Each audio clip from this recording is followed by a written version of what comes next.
¿Tienen por ahí anotado?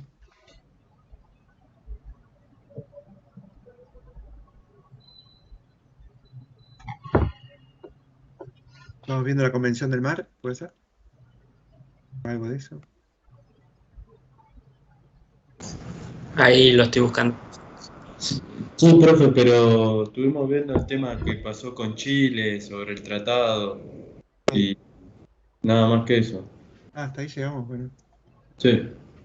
Bueno, muy bien. Vamos a estudiar de vuelta entonces la Convención del Mar. Calculo que la habrán estudiado antes alguna vez. No va a ser la primera vez que veamos la Convención del Mar. Esta, en el derecho internacional público, esta convención, la de Montego Bay del 82, digamos, es la más sofisticada de, de las convenciones que venían dándose.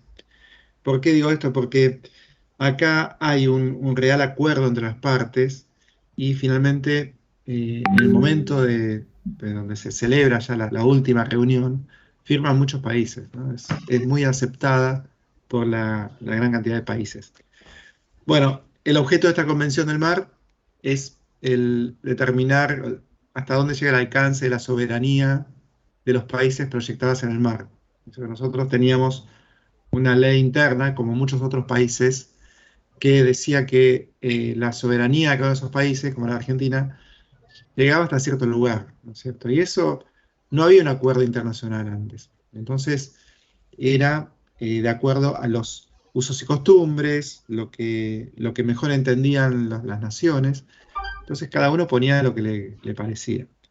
Así, Argentina, en 1966, con la ley 17.094, establece en el 66 que la soberanía de la Argentina llega hasta las 200 millas náuticas.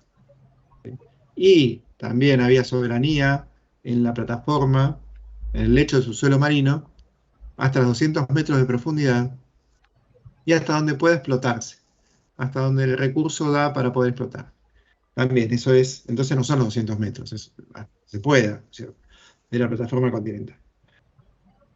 Esa era la postura argentina, ¿no? En la ley argentina interna, que cuando Naciones Unidas convoca para lograr una unicidad de normas, ¿sí? Para lograr esa norma común en todos los países, que todos los países regulen de igual manera, Argentina va con ese mandato, y va con la ley 17.094, pretendiendo que la ley argentina sea ley en todos los países. Pero se encontró con otros grupos de países que no querían, no tenían la misma idea, que pretendían que el mar fuese absolutamente libre para navegar y para explotar, ¿sí? Para la comunicación de los países, para la hermandad de los pueblos, ¿no? Estaba todo medio adornado.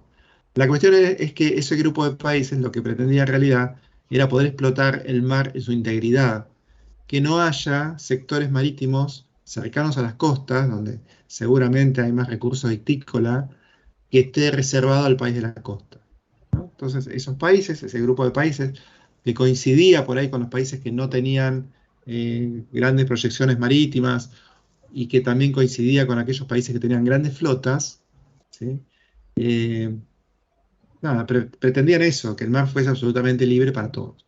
En cambio, países como los nuestros, como el nuestro, que tenemos mucha extensión de costa marítima, pero poca flota, la idea era reservar esos recursos para las generaciones futuras, no que venga otro y porque el mar es libre, pesque e incluso explote los recursos del lecho de subsuelo marino. Y así las cosas fueron, se tomaron 11 años en discutir esta convención, desde 1971 hasta 1982. Hubo convenios intermedios, pero que después se unen, se juntan con la Convención del Mar, ¿sí? Cuyo nombre formal, completo, es Convención de Naciones Unidas sobre Derechos del Mar de 1982. Es el nombre completo, el nombre formal que tiene la Convención. Luego, los usos y costumbres hacen que se denomine Convemar en un apócope de palabras, y se juntan las palabras, y esa Convención del Mar termina siendo la Convemar del 82.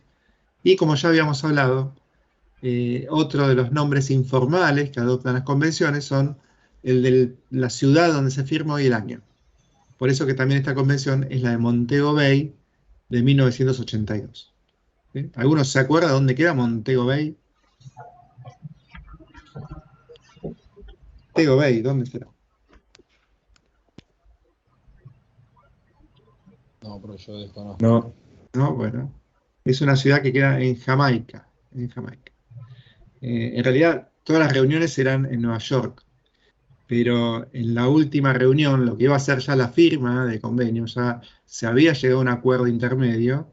Estados Unidos manifiesta que no va a ratificar, que no la va a hacer ley en su país. Entonces se muda todo el Congreso, todos los representantes de los países se van a Jamaica para la última reunión y ahí es donde se termina firmando la convención. Esa firma que lo que hace, lo único que hace, bueno, no es poco, pero lo único que hace es establecer ya el articulado para no cambiarlo. ¿Sí? Ya va a ser, queda fijo lo que sería el articulado, los artículos de la convención. Luego, en la siguiente etapa, aparecen las ratificaciones de los países, ¿no? El país que ratifica por medio de una ley, y en una etapa posterior también la entrada en vigencia. ¿Sí? Son tres momentos especiales que tienen estos convenios entre los países. Primero la firma, luego la ratificación y finalmente la entrada en vigencia. Esta convención ya pasó por las tres etapas. Se firmó en el 82. Argentina en 1991 dicta la ley 23.968. A ver si puedo escribir acá. Sí, 23.968. Esa ley es del 91. Ya estaba ratificada, perdón, ya estaba firmada la convención porque se firmó en el 82, pero todavía no estaba ratificada por Argentina. Aún así, esta ley lo que hace es establecer los puntos que unidos forman la línea base de la República Argentina, a partir del cual se van a medir los espacios marítimos, siguiendo los criterios de la convención. La convención no es que fue ajena a la Argentina. Argentina fue protagonista porque hizo lobby con otros países, hizo fuerza para lograr ese estatus marítimo igual que tenía la ley 17.094. No lo logró, por supuesto, pero sí se logró un punto intermedio, ¿no? Tampoco es que quedó la libertad absoluta de los mares, el mare liberum que pretendían los países como el Reino Unido o como Holanda. No, esos países tenían grandes flotas. Bueno, la cuestión es que en esa puja de intereses, ¿no? En esa negociación, todos sabemos que cuando vamos a negociar algo, generalmente uno pretende más de lo que realmente quiere porque sabe que va a tener que bajar, ¿no? Para llegar a un justo punto intermedio. Entonces el punto intermedio que se llegó fue que si bien no se perdían los derechos económicos hasta las 200 millas, porque ahí aparece la zona económica exclusiva, ¿no? Con los recursos económicos reservados para el Estado ribereño, frente a la contraprestación de eso, que fue perder la soberanía integral en el sentido de no aplicación de la ley, de la norma. Quiere decir que los estados ribereños no aplican su norma, su ley, en el mar. ¿Sí? Eso fue lo que se perdió. Porque la ley 17.094 decía de una soberanía íntegra, ¿no? Que tenía ley y recursos económicos.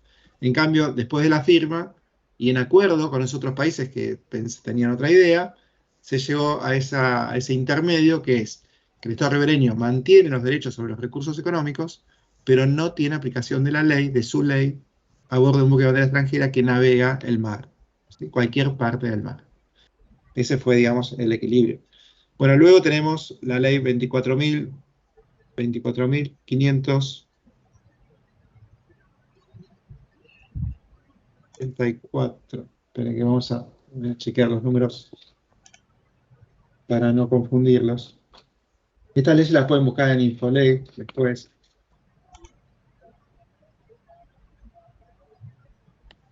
$24.543. Es del año 95. Esta es la 23.968, es del 91.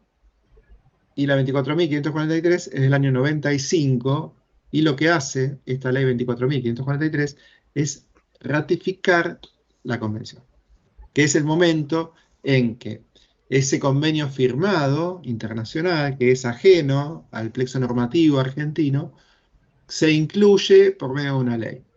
¿Sí? ¿Quién lo hace? El Poder Legislativo. Obviamente es una ley, 24.543, es una ley del Congreso del año 95, y acá el Congreso analiza lo que hizo el Poder Ejecutivo, porque las discusiones que se llevaron a cabo ahí en Nueva York y finalmente en Montevideo, las hizo un representante argentino del Poder Ejecutivo, el Poder Administrador de la República, ¿no? Estos poderes republicanos. Bueno, entonces, vuelve con la convención ya firmada y va al Congreso. Y le dice, bueno, señores del Congreso, fíjense si es posible lo que logramos firmar, que se pueda ratificar, si es posible que Argentina pueda obligarse al cumplimiento de este convenio. Si le conviene al país y si no contradice nada de la Constitución. Eso es importante, porque recuerden el tema de la pirámide normativa de Kelsen, ¿no? Ese modelo de legislación positiva, donde hay jerarquía de normas, ¿sí? Y los tratados tienen una cierta jerarquía. ¿Qué hay por encima? Pregunta, ¿qué hay por encima del tratado en nivel de jerarquía?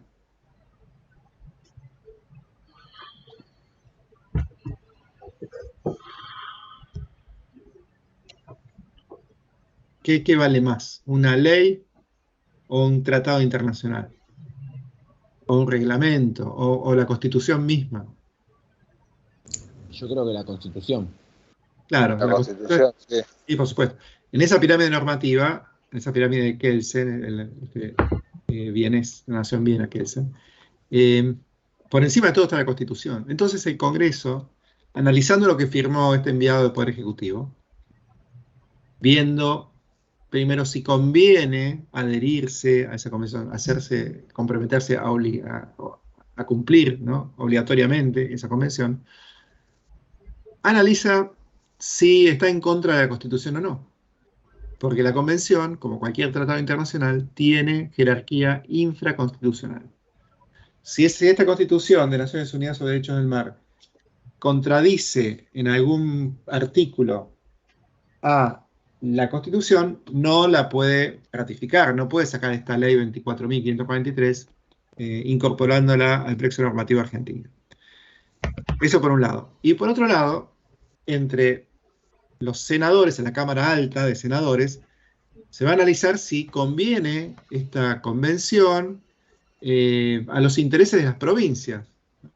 ¿Qué provincias tiene el litoral marítimo?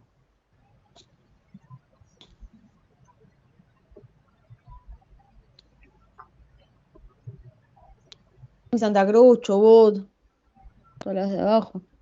Las de abajo. Santa Cruz, Chubut, Tierra del Fuego, Antártida, Islas del Atlántico Sur, Buenos Aires, ¿sí? ¿Alguna más? Bueno, en el Senado, también los senadores que representan esas provincias ven si conviene o no conviene ratificar esta convención. Y en definitiva, bueno, parece que sí, porque salió la ley y se incluyó este convenio que antes era externo al paquete de normas argentinas y queda incluido por medio de esta ley. ¿No? Lo que dice la ley es, bueno, se ratifica y nos comprometemos a cumplirlo para siempre. Esta convención tiene una característica, ¿sí? Hay convenciones donde los estados pueden ratificarla de manera parcial, ¿no? Porque por ahí, en ese análisis del Poder Legislativo, si hubiese algo que no conviene o algo que es de cumplimiento imposible por cómo está la situación del país o porque no conviene a alguna provincia, a veces esos convenios se pueden ratificar de manera parcial. Entonces, dice la ley, bueno, algo así como se ratifica el convenio tal, pero los artículos tal, tal y tal no, y explica por qué. Pero en este caso, la Convención del Mar es una convención de paquete completo. No se pueden denunciar artículos. Denunciar artículos es esto de justamente decir, no, este artículo no, el otro sí. ¿Es por ratificación completa o no se puede ratificar? Así que algunos países quedaron afuera por eso, pero quien ratifica, la ratifica completa, ¿no? Con sus 300 y pico de artículos que tiene y sus anexos, ¿sí? Esa es la totalidad. Que dice acá, 320 artículos tiene la convención. Y después los anexos. Bueno, así que en el 95 se ratifica. En el 91, primero la ley de líneas base. En el 95 se ratifica. Y en el año 2020, ¿sí? En plena pandemia, el año pasado, se dicta la ley 27.557. La 27.557.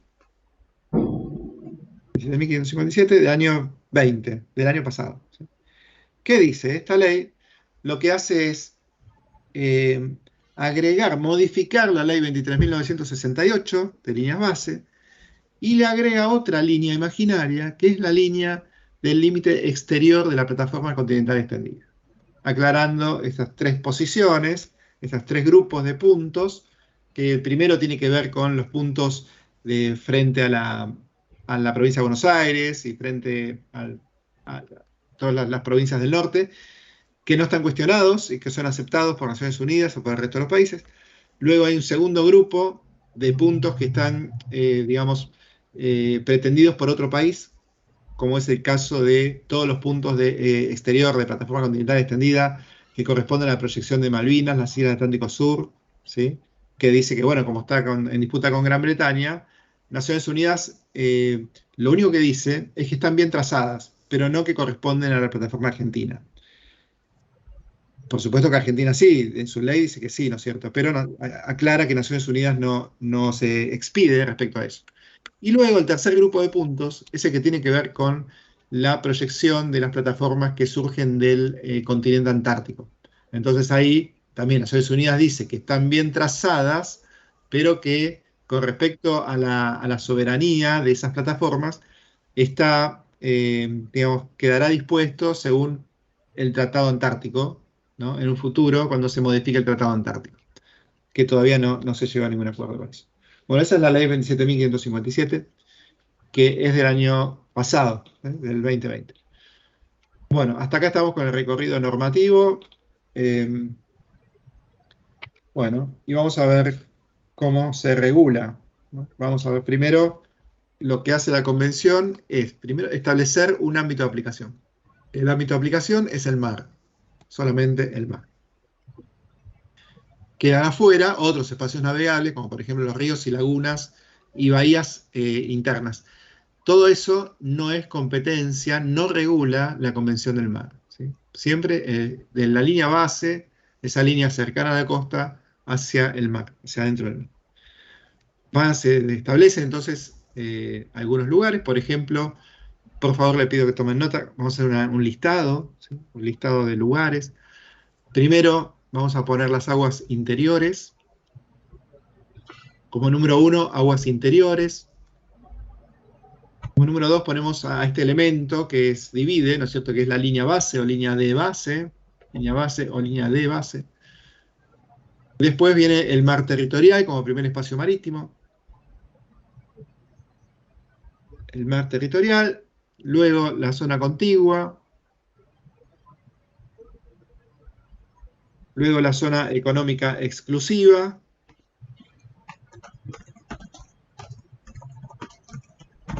después de la zona económica exclusiva viene un lugar definido por las especies, que es la zona contigua a la zona económica exclusiva.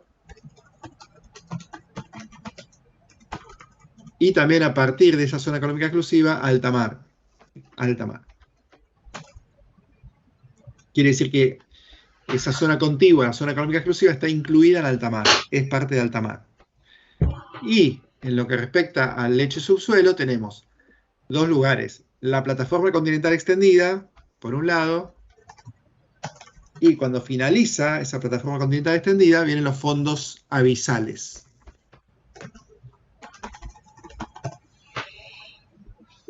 Los fondos abisales, que vienen del abismo, ¿no? Del abismo.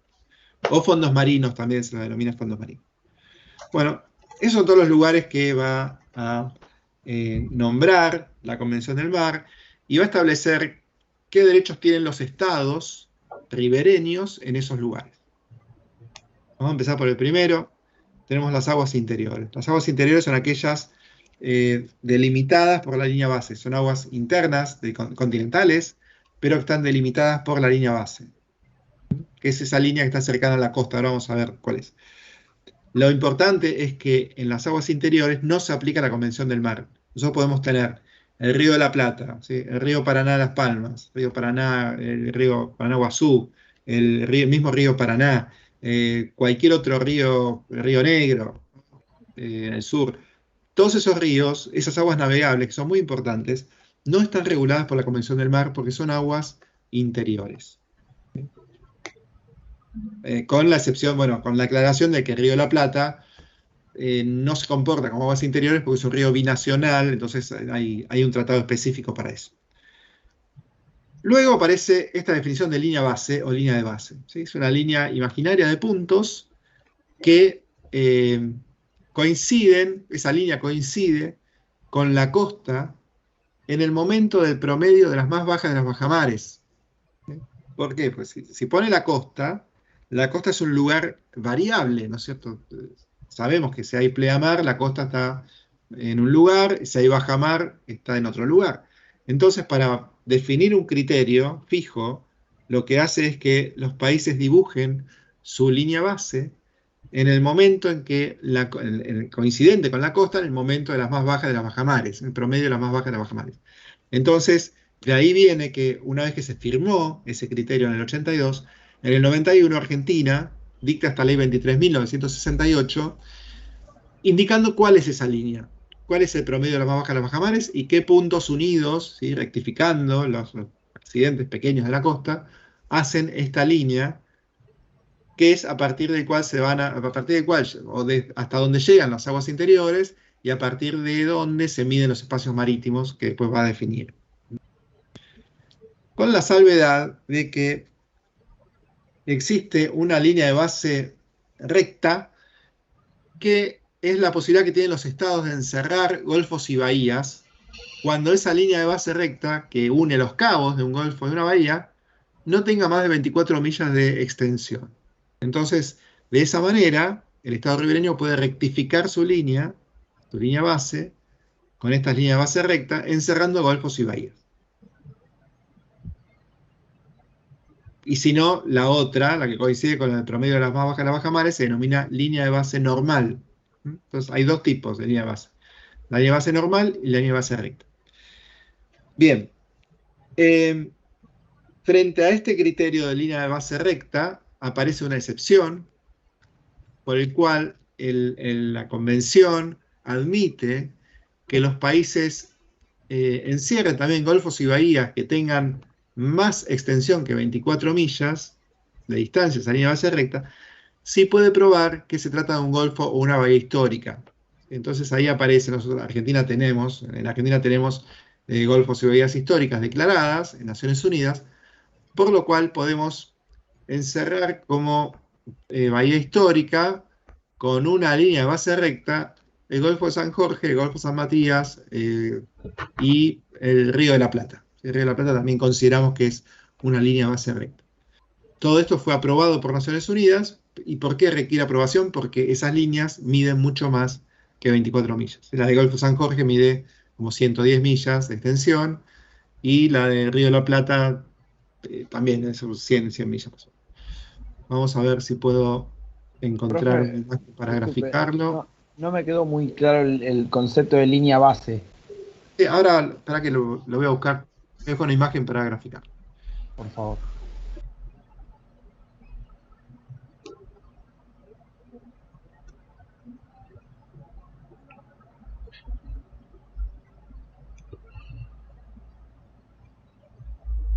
Bueno.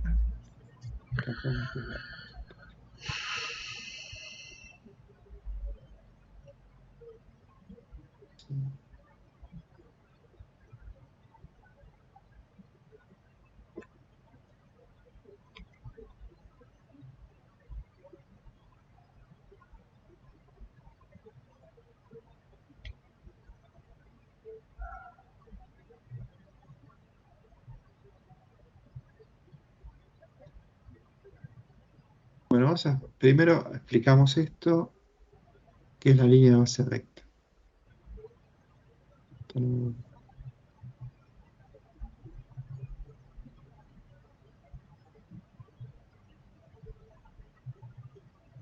Acá.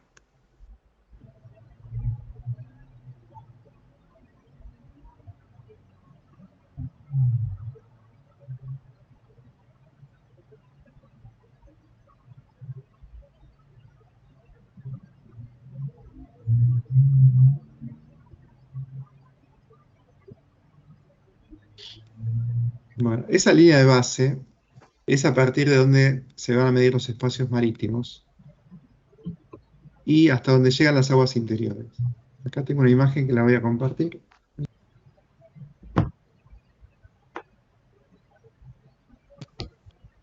Bueno, ahí está. Ya va, ¿eh? Esa es la cuestión.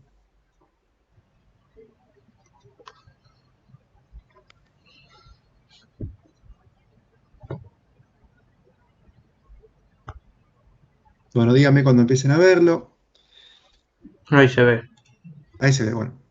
Ven que acá dice mar territorial, tengo el cursor, dice mar territorial. Bueno, la del mar territorial mide 12 millas de extensión, ¿no? Entonces es desde la línea base, que es cercana a la costa, hasta las 12 millas, va a ser el mar territorial. Pero esa línea base normal, que coincide con el promedio de los bajamares, luego el Estado va a poder trazar una línea base recta, ¿sí? Que es la que aparece acá en el Golfo. ¿Sí? Hay un Golfo dibujado, y en vez de seguir el contorno de la costa, ya no. Aparece una línea de base recta que une los cabos de la boca del Golfo. Entonces, a partir de esta línea de base recta también se van a medir las 12 millas del mar territorial y las 200 de la zona económica exclusiva. No, acá cuando hay un puerto también aparece una línea de base recta. ¿Sí? ¿Se entiende cómo es? Entonces, como consecuencia de esto, las aguas del Golfo van a ser aguas interiores y las aguas del puerto también van a ser aguas interiores. ¿Sí? Y ya dijimos que ahí la Convención del Mar no se aplica. Esa sería la consecuencia de esto. Bueno. Profe, y esa línea de base normal es la que se marca cuando está baja la marea. Claro, sí, correcto. Así es. Es la porción de tierra que se ve, por así decirlo. Sí, coincide con donde está la costa en el momento de la bajamar, ¿sí? De la más baja a la bajamar. Okay. Bueno, y la excepción es que el Golfo de San Jorge, vamos a buscarlo acá, tiene una extensión, esa línea base recta, una extensión de 110 millas aproximadamente. Entonces, si no fuese por la excepción de que se trata de un Golfo de bahía histórica, Naciones Unidas hubiese dicho que no, que sigamos el contorno de la costa y que no dibujemos una línea de base recta.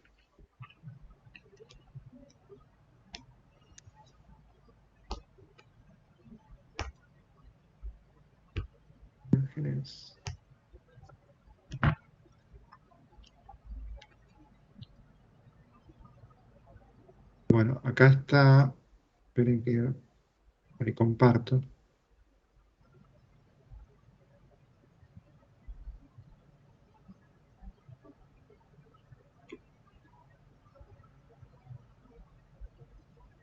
Bueno, este es el Golfo de San Jorge, vamos a checar un poquito. Lo que dice la convención es que sigamos el contorno de la costa, ¿no es cierto? Pero Argentina propuso encerrar este Golfo de San Jorge con una línea de base recta, ¿sí? Desde este cabo hasta este cabo. ¿Cuál es la ventaja? ¿Por qué queríamos eso?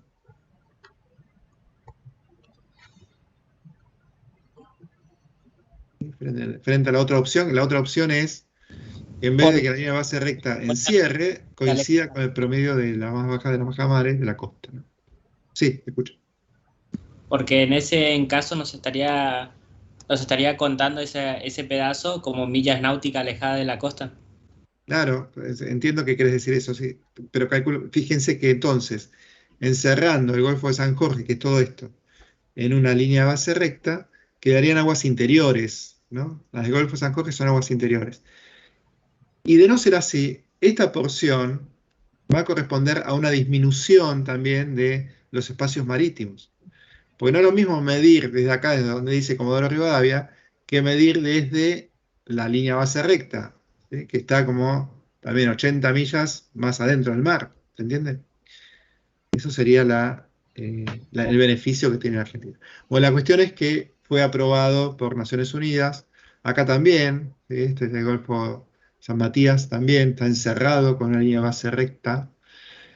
Y luego también el Río de la Plata, que compartimos con Uruguay una línea de base recta acá entre Punta del Este y Punta Rasa en el Faro San Antonio. Bueno, esto fue aprobado por Naciones Unidas. Obviamente hay países como el Reino Unido que se oponen, pero de todos modos contamos con esa aprobación. La aprobación dependía de que Argentina pueda aprobar que tanto el Golfo San Matías como el Golfo San Jorge y San Matías se comporten como aguas interiores, históricamente interiores. Eso es lo que pudo lograr Argentina. Acá estamos. Bien.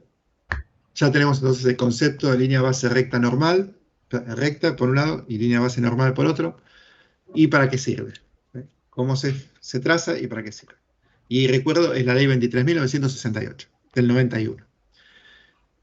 Bueno, luego vienen los espacios marítimos. Acá sí, la Convención del Mar va a regular derechos para los estados firmantes. Y nos va a decir que el primer espacio marítimo es el mar territorial. Es el mar territorial que mide hasta 12 millas marinas, 12 millas náuticas de extensión, desde la línea base. No es desde la costa, sino que es desde la línea base, es un concepto jurídico también. Yo creo que en algún examen aparece esta pregunta y una de las opciones es la costa. Recuerden que la costa no se mide nada desde la costa, porque la costa varía, la costa es un lugar variable. En cambio, la línea base es un lugar fijo. Es una línea imaginaria, convencional y que es fija. Está fija en la ley. La ley dice dónde está el punto. Entonces, los espacios marítimos se van a medir desde ahí. Este mar territorial, como primer espacio marítimo, mide 12 millas desde la línea base. Desde la costa, no. ¿Está claro? Bueno, entonces, ¿cuál es el régimen jurídico de este mar territorial? Van a escuchar alguna doctrina que habla de que es el mar donde los estados ribereños tienen soberanía. Pero la verdad es que no es así. No hay una soberanía igual que en el territorio, no hay una soberanía que sea igual a la que hay en las aguas interiores, porque se trata de una soberanía disminuida. ¿Sí? Tiene un grado menor la soberanía. Si podemos hablar de grados, de más y de menos, y intermedios, en el mar territorial hay grados de soberanía inferiores a los que podemos encontrar en el territorio o en las aguas interiores. Corresponde esa disminución de la soberanía a dos temas. Primero, a que el Estado ribereño no puede aplicar su ley civil, ni tampoco puede aplicar su ley penal a bordo de un buque de otra bandera que navegue el mar territorial. ¿Sí? Lo mismo eso también se aplica para los buques buques argentinos que naveguen mares territoriales de otros países. Supónganse ustedes navegando en un buque de bandera argentina, ¿sí? Que navegan a 1 milla de la costa de Brasil, ¿sí? Están en el mar territorial, porque hasta las 12 millas es mar territorial. Entonces, lo que digo es que, o lo que dice la convención, es que Brasil no puede aplicar la ley brasilera a ese buque de bandera argentina que navega el mar territorial. ¿Sí? El mismo caso sucede al revés. Cuando viene un buque de bandera brasilera y navega a 1 milla de la costa, navega al lado de la costa, ¿sí? Como tiene bandera brasilera, Argentina no puede aplicar la ley argentina en ese buque de bandera brasilera. ¿Sí? Porque eso es lo que dice la convención. Tenemos en el mar territorial, no hay aplicación de ley en principio, como norma general. Por supuesto que después va a haber excepciones, ¿no es cierto? Como sí tenemos soberanía sobre los recursos y sobre la administración del recurso, cualquier hecho de contaminación o de pesca ilegal hace que el Estado pueda aplicar sus leyes de protección de las especies o de protección del medio marino, sí, las puede hacer. Y frente a eso también puede haber, abre, digamos, la puerta a aplicar el derecho penal. Pero si no se trata de esos casos particulares, no hay aplicación de ley, cosa que sí sucede en el territorio o también en las aguas interiores. Profe, en ese caso el buque funciona de forma similar a una embajada, ¿puede ser? No tanto, no tanto. Mm, Parecido, pero no tanto. mm. La embajada goza de un principio de...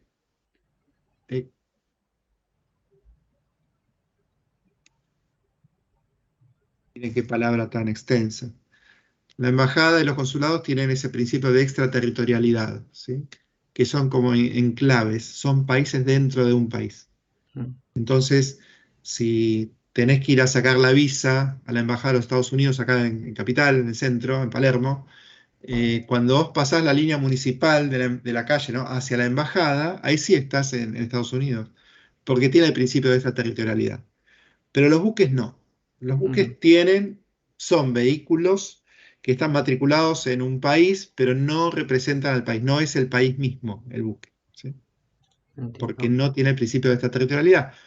Pero uno de los efectos que tiene la matriculación de un buque en un país es esa función pública de regir con la ley del país de registro dentro del buque, ¿sí? Entonces, en esa negociación que hubo en la Conmemar, antes de que se firme la Convención del Mar, lo que se perdió es esto, porque nosotros teníamos con la ley 17.094 también la posibilidad de aplicar la ley argentina a cualquier buque que navegue hasta 200 millas, pero lo perdimos. Ya esa ley 17.094 no está vigente. Ahí le puse la ley 17.094 desde el año 66. O como tienen aquellos países que no ratifican Conmemar, como por ejemplo Perú. Perú tiene un mar territorial de 200 millas náuticas de extensión, porque no ratificó la convención. Entonces tiene, según su normativa interna, aplicación de la ley hasta las 200 millas, ¿sí? Y lo mismo Estados Unidos, porque Estados Unidos tampoco ratificó la convención. Bueno, después la gran mayoría de los países ratifica y tienen la misma ley que la nuestra, como por ejemplo Brasil, Chile, Uruguay. Argentina ratificó en el 95, ¿no? La Conmebol. Claro, en el 95. Sí, sí. Por esta ley 24.543 está subida ahí al chat. ¿Ustedes lo que yo escribo lo están viendo ahora o se sube a la plataforma? Yo estoy poniendo acá unas leyes, no sé si lo ven. No, yo no sé dónde está eso. Chat de la reunión, dice. Hay un cuadradito arriba, un globito que dice chat de la reunión. Bueno, igual lo van a ver en la plataforma. ¿Cómo se llama esto? Meet, no, es Teams.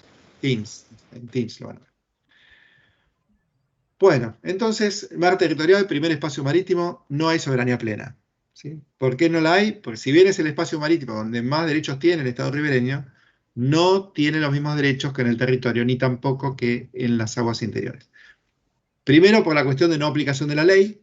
Recuerden que la soberanía implica la ley, la población y el territorio.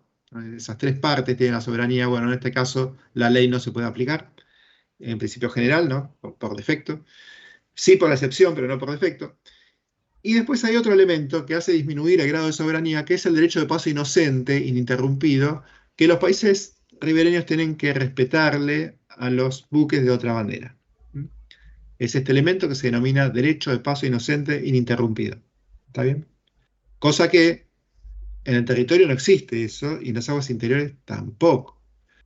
Nosotros tenemos una ley bastante permisiva desde la Constitución, que ya lo vimos, que habla de que el navegar es libre para los extranjeros, para los habitantes, para los buques de bandera extranjera, ¿se acuerdan? Bueno, pero hay países que no es tan así, acá porque hubo un problema histórico, pero en el mar territorial, ¿sí?, tienen ese derecho de paso ininterrumpido los buques de distinta bandera al Estado ribereño. Bueno, ¿qué significa? El derecho de paso inocente es el hecho de navegar para entrar o salir a un puerto del país, o solamente navegar para atravesar el mar territorial, ¿sí? Donde se ejerce el derecho de paso inocente es en el mar territorial. Bien, y después la Convención dice que no es derecho de paso inocente, y hay un listado casuístico, ¿no?, de casos, que dice que, por ejemplo, es el artículo 19, dice: cualquier amenaza o uso de la fuerza contra la soberanía e integridad territorial, o contra la independencia política de un Estado ribereño, o cualquier otra forma que viole los principios del derecho internacional incorporados a la Carta de Naciones Unidas. Eso no es paso inocente. Tampoco cualquier ejercicio o práctica con armas de cualquier clase, cualquier acto destinado a obtener información en perjuicio de la defensa o la seguridad de un Estado ribereño, cualquier acto de propaganda, lanzamiento o recepción de aeronaves, lanzamiento o recepción de dispositivos militares, embarco o desembarco de cualquier producto, contaminar, pescar, explorar, perturbar los sistemas de comunicación. Todo eso no es paso inocente. Y termina diciendo, en este listado del 19, el artículo 19 de la Convención, dice cualquiera otras actividades que no estén directamente relacionadas con el paso. Es decir, cualquier cosa que no sea solamente el paso, deja de ser paso inocente, y en ese caso el Estado toma intervención, toma aplicación tiene la posibilidad de aplicar la ley. Frente a ese buque que solamente tiene que estar haciendo paso inocente y no lo hace, el Estado puede intervenir. Lo mismo si el buque se detiene, porque les recuerdo, es un paso ininterrumpido. Entonces, cuando el buque se detiene, tiene velocidad cero, lo que sucede es que pierde el estatus de derecho de paso inocente, pero lo vuelve a adquirir si puede probar que se trató de una cuestión involuntaria, por ejemplo, un blackout, ¿sí? Porque se plantó el generador o algo y el buque ya no puede, no tiene propulsión. Bueno, eso lo tiene que manifestar al estado de la costa, al estado ribereño. Si no, pierde el estatus de paso inocente. Profe, el Estado ribereño, ¿usted le llama a los límites que hay de la plataforma continental de cada país? No, los convenios tienen todos una jerga, ¿sí? Un idioma específico. La Convención del Mar, para hablar de los países, se refiere a los estados ribereños. Es el nombre propio que le pone a los países que firman, ¿sí? Y entonces es el estado de la costa en realidad, pero se refiere siempre a esos países como estado ribereño, ¿sí? Que luego le va a corresponder a ese estado ribereño las aguas interiores, su línea base, sus espacios marítimos y su plataforma continental. Todo eso va a ser el estado ribereño. El alcance hasta dónde llega el estado ribereño, ¿sí? Ok, profe, gracias. Bueno, máquinas, terminamos por hoy. Vamos a seguir entonces, si Dios quiere, el miércoles que viene a las 14 horas. Perfecto, profe. Bárbaro. Gracias. Profe. Buena semana. Que tenga buena semana. Bueno. Buen día. Igualmente, Hasta luego. gracias. Profe. Hasta luego.